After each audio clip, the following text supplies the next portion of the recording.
Bismillahirrahmanirrahim. What is a vector product or cross product? So student scalar product या dot product के बाद अब हम क्या पढ़ेंगे इस टॉपिक को। तो सबसे पहले हम डिफाइन करेंगे वेक्टर प्रोडक्ट को, देन हम इसका जो बेसिक कॉन्सेप्ट है वो एक्सप्लेन करेंगे। तो आते हैं डिफिनीशन की तरफ। लेकिन इससे पहले अगर आपने चैनल को सब्सक्राइब नहीं किया है तो प्लीज़ चैनल को सब्सक्राइब करें ताकि आपको न्यू वीडियोज़ की नोटिफिकेशन मिले। और अब हम आएंगे अपनी टॉपिक की तरफ, इसको डिफाइन करेंगे। तो डिफिनीशन ऑफ वेक्टर प्रोडक्ट इस तरह है कि जब हम दो वेक्टर्स को मल्टीप्लाई करेंगे और हमें प्रोडक्ट में क्या मिलेगा, वेक्टर क्वांटिटी, तो इसको हम फिर क्या कहते हैं, वेक्टर प्रोडक्ट या क्रॉस प्रोडक्ट। ठीक है, तो डिफिनीशन ऑफ वेक्टर प्रोडक्ट इस तरह है, if we multiply two vectors, सही है, and we get a vector quantity, और हमें क्या मिले, vector quantity,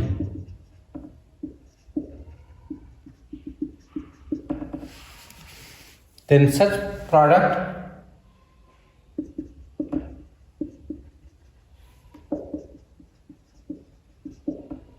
of two vectors, मतलब क्या कि दो वेक्टर्स का जो प्रोडक्ट हमें मिलेगा उसको हम फिर क्या कहेंगे,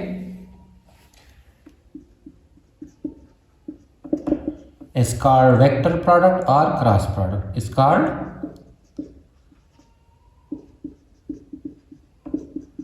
वेक्टर प्रोडक्ट और cross product.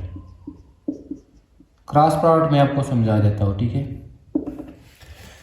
So vector product का डिफिनीशन इस तरह है कि जब हम दो वेक्टर्स को मल्टीप्लाई करेंगे और हमें क्या मिलेगा, वेक्टर क्वांटिटी, तो उसको हम फिर क्या कहेंगे, वेक्टर प्रोडक्ट और क्रॉस प्रोडक्ट। ठीक है, वेक्टर प्रोडक्ट और क्रॉस प्रोडक्ट में क्या होता है कि हम दो वेक्टर्स को मल्टीप्लाई करेंगे और जो मल्टीप्लिकेशन से जो प्रोडक्ट हमें मिलेगा वो क्या होगा, उसका रिजल्ट हमारे साथ होगा वेक्टर क्वांटिटी। ठीक है, तो इस प्रोडक्ट को हम फिर वेक्टर प्रोडक्ट कहेंगे या क्रॉस प्रोडक्ट कहेंगे। स्केलर प्रोडक्ट में किस तरह होता था कि उधर भी हमारे साथ दो वेक्टर्स मल्टीप्लाई होते थे, लेकिन जो प्रोडक्ट हमें मिलता था वो क्या होता था, स्केलर क्वांटिटी। ठीक है, इधर हमें क्या मिलता है, वेक्टर क्वांटिटी, तो इसलिए इसको हम वेक्टर प्रोडक्ट कहते हैं। इसका एग्जाम्पल ले लेते हैं। तो वेक्टर प्रोडक्ट और क्रॉस प्रोडक्ट का एग्जांपल है टार्क। इसका एग्जांपल क्या है, टार्क। टार्क वेक्टर प्रोडक्ट का एग्जांपल है। तो टार्क में क्या होता है, टार्क में इस तरह होता है कि जो दो वेक्टर्स मल्टीप्लाई होता है वो एक होता है फोर्स, ठीक है, और दूसरा क्या होता है, मोमेंट ऑफ आर्म। और इसका जो ये डॉट नहीं होता इधर, ठीक है, इधर दोनों वेक्टर्स के दरमियान क्या लगेगा, क्रॉस, इसलिए इसको हम क्रॉस प्रोडक्ट कहते हैं। ठीक है, तो दोनों का जो प्रोडक्ट हमें मिलेगा इधर वो क्या होगा, वो होगा टार्क, और टार्क भी क्या है, टार्क भी है वेक्टर क्वांटिटी, तो इसलिए इसको हम क्या कहते हैं, वेक्टर प्रोडक्ट। ठीक है, वेक्टर प्रोडक्ट हम इसलिए कहते हैं इसको क्योंकि इधर दो वेक्टर्स मल्टीप्लाई होंगे और हमें क्या मिलेगा रिजल्ट में, वेक्टर क्वांटिटी। अब हम वेक्टर प्रोडक्ट को थोड़ा और एक्सप्लेन करते हैं और इसकी जो कैरेक्टरिस्टिक है वो लिखेंगे। ठीक है, तो सबसे पहले लेट्स सपोज हमारे पास दो वेक्टर है, एक है ए और एक क्या है, एक है बी। तो वेक्टर प्रोडक्ट में दोनों का जो प्रोडक्ट है वो इक्वल होगा दोनों वेक्टर्स का मैग्नीट्यूड के। ठीक है, एंड इन दोनों के दरमियान जो साइन थीटा होगा उसके, और डायरेक्शन जो यूनिट वेक्टर है वो क्या शो करेगा, डायरेक्शन। मतलब इस वेक्टर का, इधर देखें, इन दोनों का जो प्रोडक्ट है, ठीक है, इधर हमारे पास एक इनअदर वेक्टर, क्योंकि जो प्रोडक्ट हमें मिलेगा वेक्टर प्रोडक्ट में वो वेक्टर होगा। तो जब वेक्टर होगा तो जाहिर सी बात है वेक्टर में एक मैग्नीट्यूड होगा और उसके साथ क्या होगा, डायरेक्शन भी होगा। ठीक है, और डायरेक्शन हम किस तरह फाइंड करेंगे, from right hand rule. Right hand rule किस तरह है, अगर टर्म ऊपर होगा तो एंटी क्लॉकवाइज मतलब डायरेक्शन प्लस होगा, अगर टर्म नीचे होगा तो क्लॉकवाइज मतलब डायरेक्शन नेगेटिव होगा। इसको हम इस तरह भी लिख सकते हैं कि दोनों का वेक्टर का जो प्रोडक्ट है वो इक्वल होगा अनदर वेक्टर के, लेट्स सपोज, और वो क्या है, सी, वो क्या है, और ये सी जो वेक्टर होगा ये दोनों को क्या होगा, परपेंडिकुलर। किस तरह देखें, लेट्स सपोज ये वेक्टर ए है, ये वेक्टर बी है और ये वेक्टर सी है। ठीक है, इस तरह।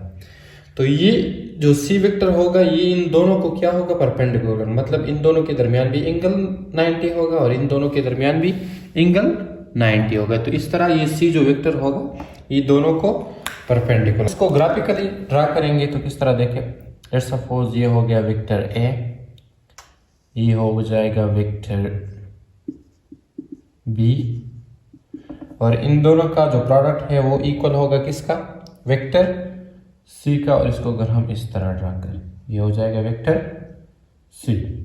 तो सी जो वेक्टर होगा ये दोनों को क्या होगा, परपेंडिकुलर, जिस तरह मैंने आपको शो कर दिया। और इसका जो डायरेक्शन होगा वो किस तरह होगा, इस तरह है, एंटी क्लॉकवाइज। अगर थंब इस तरह राइट हैंड रूल अगर हम यूज करें तो ये एंटी क्लॉकवाइज, मतलब डायरेक्शन इस तरह होगा। अगर हम इस वेक्टर्स की प्लेसेस चेंज कर देते हैं, let's suppose B cross A, ठीक है, तो जिस तरह स्केलर प्रोडक्ट में हम लेते थे A cross A dot B equal होता था बी डॉट ए के, तो इधर जो होगा बी क्रॉस ए इक्वल होगा किसका, माइनस सी का, ठीक है। जो वेक्टर हमारे पास वेक्टर प्रोडक्ट आएगा इधर, उसका डायरेक्शन क्या हो जाएगा, चेंज, ठीक है। तो इधर ए क्रॉस बी जो होगा वो नॉट इक्वल होगा बी क्रॉस ए के। तो इसका क्या मतलब है कि ये कम्यूटेटिव लॉ ओबे नहीं करेगा। ये क्यों नहीं करेगा, क्योंकि ये जो प्रोडक्ट हमारे साथ आता है ये इक्वल नहीं है, माइनस सी और प्लस सी इक्वल नहीं है। इसको अगर हम ग्राफिकली शो ऑफ कर दें तो इस तरह होगा, ये हो जाएगा वेक्टर ए, ये होगा वेक्टर बी, और जो सी वेक्टर है वो इधर आएगा, ठीक है, वो अब किधर आएगा, इधर आएगा। तो अब जो डायरेक्शन है इधर ये एंटी क्लॉकवाइज है और इधर क्या होगा, क्लॉकवाइज, और ये हो जाएगा माइनस सी, मतलब डायरेक्शन चेंज। तो ये इसका समझाने का मतलब ये है कि ये कम्यूटेटिव लॉ वेक्टर प्रोडक्ट में कम्यूटेटिव लॉ ओबे नहीं होगा, क्योंकि उसमें डायरेक्शन चेंज होगा। स्केलर क्वांटिटी में इस तरह होता था स्केलर प्रोडक्ट में कि उसमें मैग्नीट्यूड जो होता था वो इक्वल होता था, इसलिए उधर कम्यूटेटिव लॉ ओबे होता था। अब अगर हम यूनिट वेक्टर ले लें, मतलब आई क्रॉस आई, तो आई क्रॉस आई का वेक्टर आई, यूनिट वेक्टर आई क्रॉस आई का जो प्रोडक्ट है वो इक्वल होगा unit vector I multiply I and sine theta और यूनिट वेक्टर एन, ठीक है, जो डायरेक्शन शो करेगा। अब हमें मालूम है कि यूनिट वेक्टर का मैग्नीट्यूड किसके बराबर होता है, 1 के। तो ये हो जाएगा 1, और इन दोनों के दरमियान लेट्स सपोज हमारे पास इन दोनों के दरमियान जो एंगल होगा वो क्या होगा, दोनों सेम है तो एंगल 0 होगा, तो sine 0 and direction unit vector जो डायरेक्शन शो करता है, और साइन 0 इक्वल होता है किसके, 0 के, तो ये आ जाएगा 0। मतलब सेम वेक्टर्स जो होंगे उसके दरमियान उसका जो प्रोडक्ट होगा वो इक्वल होगा किसके, 0 के, ठीक है। इस तरह जे क्रॉस जे वो भी इक्वल होगा 0 के, और के क्रॉस के वो भी इक्वल होगा 0 के। इसका समझाने का मतलब ये है कि जब सेम वेक्टर्स होंगे, ठीक है, और उसके दरमियान जो एंगल होगा वो 0 होगा, तो उसका जो हम डिफरेंट यूनिट वेक्टर ले लें, लेट्स सपोज ये हमारे पास क्या है, आई, ये है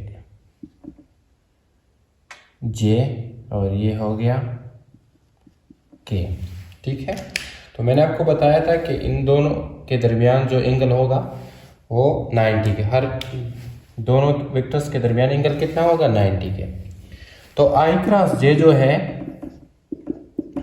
हम वेक्टर प्रोडक्ट में क्या कहते हैं कि दो वेक्टर्स के दरमियान दो वेक्टर का जो प्रोडक्ट है वो इक्वल होता है थर्ड वेक्टर के। तो इधर आई क्रॉस जे इक्वल होगा किसके, के के, ठीक है, मतलब ये। और इन दोनों के दरमियान एंगल कितना होगा, ये दोनों के दरमियान साइन 90, साइन 90 किसके बराबर होता है, 1 के। सैंपल ये दोनों का जो प्रोडक्ट है वो इक्वल होंगे थर्ड वेक्टर के, और वो इक्वल है किसके, के। इस तरह जे क्रॉस के, ये अब इस तरह हम लेते हैं, ठीक है, जे क्रॉस के इक्वल है किसके, आई के, ठीक है, जे क्रॉस के इक्वल है किसके, आई के। इसी तरह k क्रॉस j, ये k क्रॉस j मतलब ये है कि अब ये वाला, तो अब ये k क्रॉस j ये इक्वल होगा -i के, डायरेक्शन उल्टा हो गया ना, तो और k क्रॉस i, ये जो है k क्रॉस i वो इक्वल होगा +j के, ठीक है। इसी तरह i, ठीक है, ये i क्रॉस k वो इक्वल होगा -j के, ठीक है। i क्रॉस k वो इक्वल होगा -j के। तो इस तरह हम ये डिफरेंट वेक्टर लेंगे और डायरेक्शन देखेंगे। जो डायरेक्शन एंटी क्लॉकवाइज होगा वो प्लस, और जो क्लॉकवाइज होगा वो माइनस। तो ये कुछ कैरेक्टरिस्टिक्स हो गए वेक्टर प्रोडक्ट और क्रॉस प्रोडक्ट के। देखिए स्टूडेंट, वेक्टर प्रोडक्ट और क्रॉस प्रोडक्ट हम किसे कहते हैं? जब हम दो वेक्टर्स को मल्टीप्लाई करते हैं और उसका जो प्रोडक्ट है वो हमें क्या मिलता है? वेक्टर। तो उसको हम वेक्टर क्वांटिटी मिलता है तो उसको हम क्या कहते हैं? वेक्टर प्रोडक्ट, ठीक है। और अब जो दो वेक्टर्स होंगे इसके दरमियान हम क्रॉस लगाएंगे, इसलिए इसको हम क्रॉस प्रोडक्ट भी कहते हैं। तो सही है। इधर जो हमारे पास जो प्रोडक्ट मिलेगा वो वेक्टर मिलेगा, इसलिए इधर हम क्या लगाएंगे? डायरेक्शन शो करेंगे इसका, ठीक है। क्योंकि वेक्टर वो क्वांटिटी होती है जिसके साथ क्या होता है? मैग्नीट्यूड प्लस डायरेक्शन उसका होता है। तो इधर जो प्रोडक्ट हमें मिलेगा वो अगेन एक और वेक्टर मिलेगा और उसको हम लेट्स सपोज नाम देते हैं क्या? थर्ड वेक्टर या सी वेक्टर, सही है। और जो कैरेक्टरिस्टिक है ये कम्यूटेटिव लॉ ओबे नहीं करता, क्योंकि प्लस और ये क्या हो जाएगा? माइनस, ठीक है। क्योंकि माइनस किस वजह से होगा? डायरेक्शन चेंज होगा, तो कम्यूटेटिव लॉ ओबे नहीं होगा। जो सेम वेक्टर होंगे उसके दरमियान जो दो सेम वेक्टर होंगे वो उसका प्रोडक्ट इक्वल होगा 0 के, और जो डिफरेंट होगा वो डायरेक्शन के मुताबिक हम उसका जो प्रोडक्ट है वो मालूम करेंगे और वो होंगे अगेन एक वेक्टर क्वांटिटी। तो ये हो गया वेक्टर और क्रॉस प्रोडक्ट।